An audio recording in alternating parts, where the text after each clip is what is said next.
India TV 9 news Maharashtra. Delhi येथे विद्यार्थ्यांच्या शांततापूर्ण आंदोलनादरम्यान झालेल्या कथित पोलीस लाठीचार्जच्या निषेधार्थ डॉक्टर बाबासाहेब आंबेडकर विधी मंचच्या वतीने गुरुवारी सोलापुरात भव्य जाहीर निषेध मोर्चा काढण्यात आला. या मोर्चात जिल्ह्यातील सुमारे 400 वकिलांनी उत्स्फूर्त सहभाग घेत केंद्र व पोलीस प्रशासनाच्या भूमिकेचा तीव्र निषेध केला. घोषणाबाजी, फलक आणि संविधान बचावाच्या संदेशाने संपूर्ण परिसर दणाणून गेला. मोर्चाची सुरुवात सोलापूर जिल्हा न्यायालयाच्या मुख्य प्रवेशद्वारापासून करण्यात आली. त्यानंतर सिव्हिल चौक, पानगल हायस्कूल, जिल्हा परिषद पूरम गेट या मार्गावरून मोर्चा डॉक्टर बाबासाहेब आंबेडकर यांच्या पुतळ्यापर्यंत नेण्यात आला. मोर्चाच्या मार्गावर मोठ्या प्रमाणात पोलीस बंदोबस्त तैनात करण्यात आला होता. शांततापूर्ण वातावरणात मोर्चा पार पडला.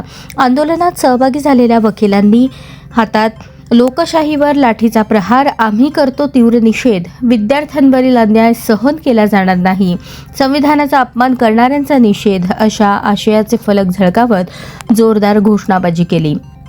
यावेळी उपस्थित वकिलांनी दिल्लीतील विद्यार्थ्यांचे आंदोलन शांततेच्या आणि संविधानिक चौकटीत सुरू असताना त्यावर पोलिसांकडून करण्यात आलेल्या बलप्रयोगाचा निषेध केला.